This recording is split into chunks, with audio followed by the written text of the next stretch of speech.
Hello, friends. It's morning here, and I decided rather than sit here and debate about whether or not to make the video, I'll just make it. Um, for the sake of a couple of folks who I like, um, this will be a mixture, okay? I'm gonna be talking about music, but I'm gonna be talking about whatever the hell I feel like, okay? So you got the warning.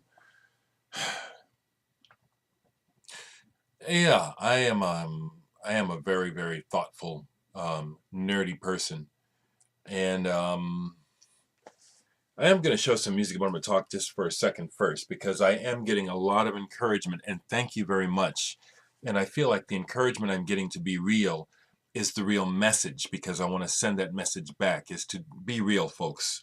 Um, Compartmentalize if you want, but if you want to rant and rave and swing from your light ceiling in your videos, then do it because we need this. We need this freedom. We need this. I'm speaking for more than me. We need the right to be what we are. And I dare say that sometimes when things that a person says like me, if it makes some people uncomfortable or it pisses you off, there may be something behind that, good or bad. One of the positive things behind it could be that maybe I'm bringing up things that are uncomfortable to think about because they are reality, and it's like these things ought to be addressed somehow. But with that in mind, I also wanted to share that, you know, part of what I do for a job as a mental health worker, it's like I do it above and beyond. And again, I'm not saying anything exaggerated. I'm just telling you the facts. I can't go out in public in the city for very long without being recognized. And the part that's interesting is how often I am recognized by people I've worked with or who know my background. And the first thing they want to do is they want to talk. They want to get something. They want to get reassurance. Um, and I am just, thankfully I'm grounded enough to not be egotistical and think that it's me, that I'm all that. It ain't me. It's the life force that runs through all of us that people recognize in me, and they just come to get a little boost. But that takes a lot out of me, okay? And I'm going to say something else that some may offend some of you, but if you're offended, you probably need to be.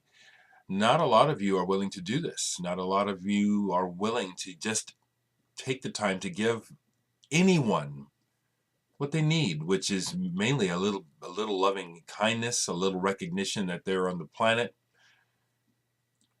A lot of my clients are I have people with true mental illness, but I have a lot of people who are what are considered losers. You know what I'm saying? People that no one wants to have anything to do with, difficult. They actually have to have people paid to be their friends. I mean, not to be their friends, but to even do anything with them because they're so ostracized. And I find a way to love these people, not find a way. They're us. They're my brothers and sisters. They're yours too. And and part of my always edginess has to do with my recognition that I'm one of the few people, I am one of the few, and I'm just going to stick it to this world, who's willing to get down there and sit in the shitholes with people who are lost and hurt and let them know that they're not alone. There's a whole lot of y'all that won't do it. And so sometimes when I come off arrogant, bitchy, and crabby, that's behind it. You don't know what my life is like. You don't know what it is I do. And I just even now as I try to explain it, it's like I'm losing my train. I can't get the words together. I'm always wanting to further explain so that people that don't understand me or don't get me or don't like me can understand why I am the way I am. I got good reason to be Dereck Higgins, just the way Dereck Higgins is. With that in mind,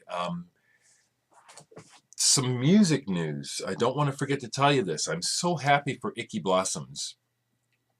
The first track off of their new album is available right now for free download through Rolling Stone. Now that's how you know that they're getting some backing. Is they're being talked about in Rolling Stone. Go Icky Blossoms, go. And is there a connection to me? Yes, I won't be getting any Icky Blossoms money, but Icky Blossoms record doing well is good for me because several songs on that album are what they are because of my input. And that's karma. That's karma.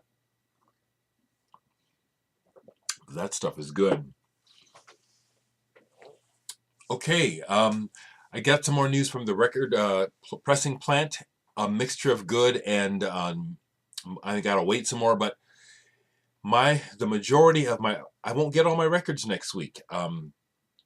I'll get enough to fill all of the pre-orders on the red, but I'm not there. They'll be sending me all of the rest of them later. I'll have enough to fill my pre-orders on the red and the black, but for some reason they didn't get the full complement of the order made. But what I get in next week, and I don't know what day, they'll let me know the tracking number probably by Monday. As soon as those happen, folks, I'll start to roll those babies out. I may be actually getting in touch with some of you again personally, even though I wrote your information down. There's a couple of people I want to make sure, just some details, okay? So that's more news.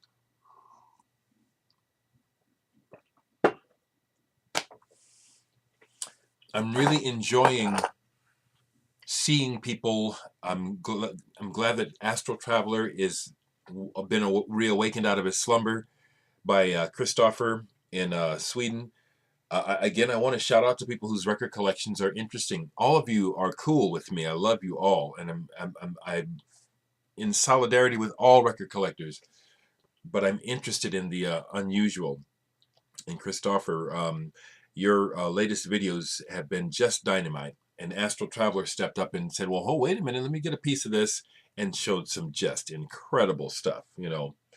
And Big Star right 1000 right now with your Blaking. I'm going to watch the Cosmic Music in a second. This is my stuff, people. All the other music, I love music, but I'm just so glad to find people that are in a vibe like mine. You know, I could continue to name off names. You people know who you are. Don't feel slighted because I haven't said your names. You know who you are. Everybody, Cool Ranch Dressing, Mr. Fart Boy. Everybody, you guys know who you are. With that in mind, though, because Christopher, you know, you're reawakening. See, we go through layers, or I go through layers of interest in music, and you know, a lot of what you're showing, there was a period in my life when I was really focused on that, and then I sold a bunch of it. And it's the type of stuff that, for me, it really it's like it takes headspace and time to really absorb. So I haven't been listening, but I've been getting back to it thanks to watching your videos. A label that I'm curious, I'm certain you've got stuff on this label, is Imprente Digital.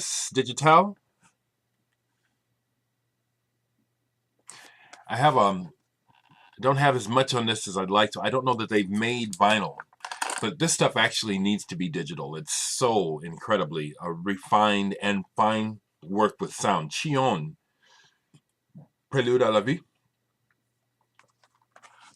This is some of the most interesting sound work that I've heard gathered on one label. Everything I have on this label is incredible. Robert Normandel comes to mind right away. Can't think of some of the others. I've got a few, but I can't put this on. Well, yeah, I can, but I'm not gonna. It won't come through. But this is another one that I'm curious to see what you may have from this, either this artist or this label, Imprente Digital, and anybody else, because I know there's other collectors, other people that love music that are buying this stuff. I'd love to see it. Last night, before practice, I took some time to listen to some more of the stuff I haven't been listening to a while. I've showed this, but I'm showing it again because this is dope. Testament. It's a compilation, and these are the artists. Now, what I was really getting into last night was the SBOTHI part, which is a series of locked grooves in the middle of the record.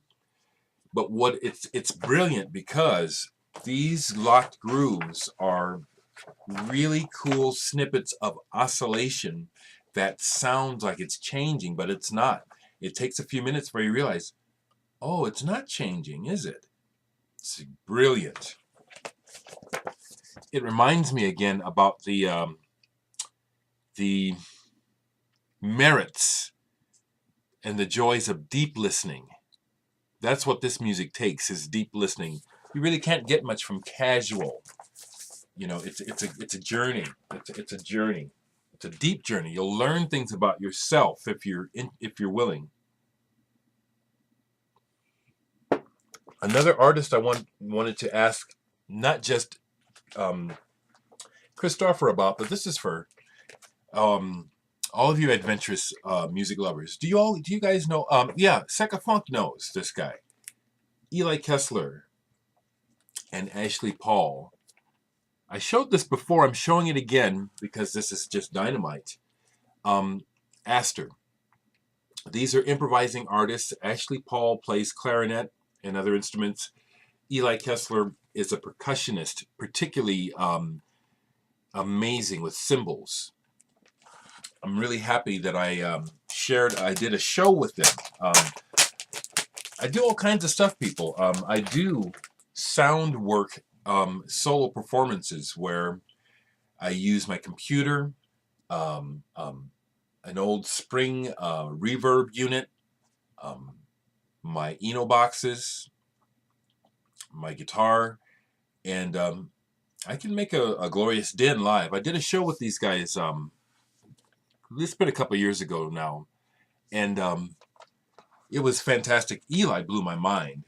I know I showed this to you before, but it's completely. This is just the shit. Kind of like that Sagittarius star type of stuff. Completely, you know. This is art. These records were individually lathe cut, 180 gram vinyl. And this is a tour de force. I mean, basically, what the main thing that's going on is Eli scraping cymbals. Now, some of y'all, to the uninitiated, that might sound like pure torture. But I'm telling you, this is an album of rare to sublime beauty. And I highly recommend this to the adventurous listener. Eli Kessler and Ashley Paul. Something else I pulled that I haven't listened to in a while, I'm going to get into it. I'm leaving these records out. And that was one thing I thought to myself is, you know, get over your anal retention, Dereck. Stop being hung up about always having them all in the shelves looking so nice. Leave this shit out so you can listen to it. And I have to literally tell myself to do that, you know. Barefoot in the Head. This is Jim Souter, Don Dietrich, and Thurston Moore. The Cats from Roberta Magus with Thurston from Sonic Youth. This is a head scraper. These guys blow. I mean, they blow heavy. They don't play. What is this on? Forced Exposure. I'll be getting into this. Here, I listened to some of this last night. This is, oh, God, it's like, I forget how fantastic some of this dark music is. Vutmas archetype. God dang, this is good. Whew. Man. The tracks that were just pulled for this were just, this is just one of the best. You know, Lustmord, SPK, who I love, Garrett Tiget's Liga, Hunting Lodge, Leibach. I'm on an album with Hunting Lodge. Real proud about that. This is on Side Effects Records. I think, you know, this is, no, I don't think this is original. Shit, what am I saying? This is an original, peeps.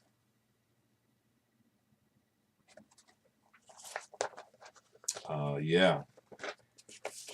Yeah. I got into this last night, and it was like, whew. Matter of fact, it really kind of inspired me for Jewel Beast rehearsal. I recorded some of the Jewel Beast rehearsal last night, but I'm not going to upload it because that music's not public yet.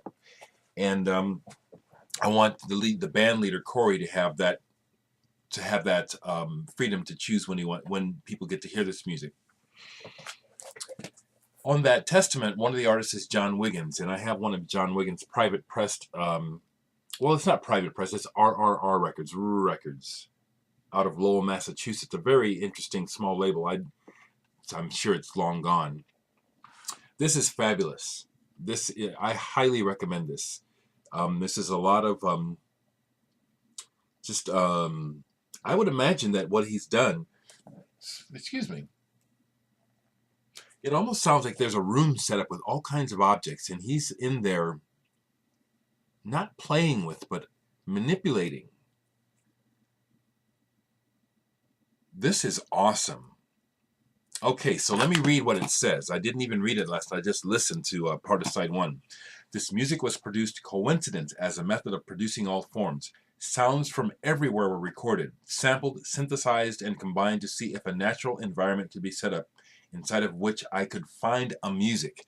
Well, let me tell you, John, you definitely did. This is from 1986, John Wiggins. Love stuff like this. I have stuff like that. You know, I've had recordings, some more successful than others. You know, you can get together and make a racket and just let it randomly happen. And something might happen. But just getting together and making a racket does not guarantee that you'll make a good noise. That's something I do know. Here's something I have that whenever I look it up, I can't find out anything. Does anyone know? What is this record? Scattered Order. What is this? And when I play it, I'm always left with wondering, what did I just hear? What is this? A dancing foot and a praying knee don't belong on the same leg. It looks like it's out of Australia. 1984. Performed, arranged by Scattered Order. Don't know these names off the top of my head. But this is interesting, and again, it's something I got to leave out and play again. Maybe it'll make real sense today. But I pulled it because, again, it was like one of those records. Okay, what is this about? Who is this? Any of you folks know? I'm really curious about some of the records I have that I don't know much about. Because as I've said many times over the years, I'll take a chance because it looks interesting and the price will be low enough I can get it. Bought this recently because I really like John Weiss. And I'm curious again now, Christopher, if you have John Weiss. How about you, To the Boy Ellis? And did I ask you all Cool Ranch Dressing? Do you all have anything by John Weiss or Sissy Spacek? This is awesome. This is Panoramic Glass and Mirror by Garrett and John Weiss. This is one of those things I call kind of static because on the surface, you'll put it on and it'll seem like nothing's happening. And before you know it, you're off somewhere else. You don't even know where you are. This is awesome. I'm going to show one more thing specifically for Christopher. And it's my one Maurizio Bianchi album I still have. He also went under the name of Mecpio Blue. And this one is called Mecpio Bacterium. And this guy had a whole system of degenerating sound. Taking sound and breaking it down, you know, like recordings being played until the tape is literally coming apart. Layering sounds until they degenerate. This is fascinating work. This is neat because it came out on the DYS label out of Fort Collins. And I'm pretty sure that the label is run by or was run by the band Nemesis Biota. Another parallel with Christopher. I hope you folks don't mind, but he's kind of on my radar this morning. But like you, Christopher, he told me that he tried to set up a show with Halfler Trio. That couldn't happen. He also shared with me that he did set up a show with Jacques Barrocal that did come off. Amazing, amazing. Jacques Barrocal is an amazing sound sculptor. I do honestly regret selling Parallels. That album you cannot find it anymore. I was out of my mind when I sold it. I did get $80 for that album way back in the Was it in the 80s? Yeah, I sold it a while ago. I got 80 bucks even back then for it. But just I forget where I was going with that. But oh yes, what I was going to say is that, like you, Christopher, I attempted to put together a show with Nemesis Biota. We actually got as far as a date, flyers, posters, and then at the last minute, it was a money issue. They had to. I don't want to say something that I'm not sure, but it did end up being that we didn't end up really quite having the money that was going to really end up being needed to make this happen. So I can relate to that. 20 minutes already, folks. Jeez, man, it's like I just get started and it's wow. The last thing I want to say is this. One of the things that I've kind of figured, not, I may be wrong, but I think part of the dislikes that I get and that Mr. Hall of Fame gets are racist. I've noticed on looking at some other videos, because I don't do a whole lot of browsing outside the vinyl community, but every now and then something catches my attention. And I watched part of a movie called In the Hood or Life in the Hood, and I looked at the comments, and I just looked at the overall really ignorant, hateful, racist tone of all these comments, and just realized how blessed I am to be in a space where people are respectful and we can keep that kind of ignorance away. But I just, it just occurred to me, okay, probably a big thing going on with the people that are insistent upon trying to get my attention is they're racist. And even if that's not the case, the one thing we do know for sure is these people have some serious personal issues. You don't anonymously and very cowardly strike out at others without having some deep personal issues, deficits, dysfunctions, lack of heart, values, understanding, and lack of love. I'm just really aware of this. So, but I wanted to comment that it also, really dawned on me just how strong and blatant, racial hatred still is. Blind racial hatred is still very strong in this world. And some folks would like to send me some of that, and I'm not having it. I'm not having it, Yeah, it's just sad. So we're going to end after that. Well, I'll say one more thing, because there are some people who say, well, you just feed into it. You should ignore it. That's only partially true, because it doesn't go away by ignoring it. I actually work with people, literally, I have clients who are like these people. They're of questionable intelligence, questionable mental status, outwardly not understanding and hateful, and yet time and time again, when I get with people like that, it doesn't take them long before I break them down. Not me, but my presence, because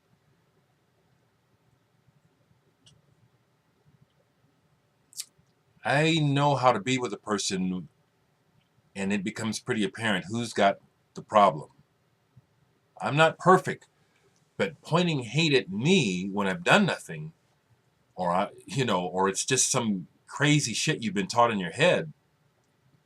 If you're in my presence personally, live, it becomes apparent real evident real soon, and we deal with it, because hate is inexcusable. It's low. It's stupid.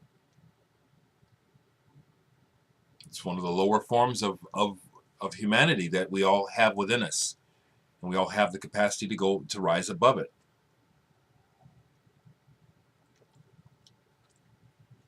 We all do. We have the capacity to rise above our base nature. And I thank you, folks, for being respectful of me. And because I know that we will always have this entire spectrum of people, the dark, the light, the in-between. I will continue to address it at different times. Every time I address it, I'm going to attempt to address it more clearly, more succinctly, more intelligently, and more lovingly. Because all I have for my haters is love. That's what I have for you. I wish you had it for yourselves.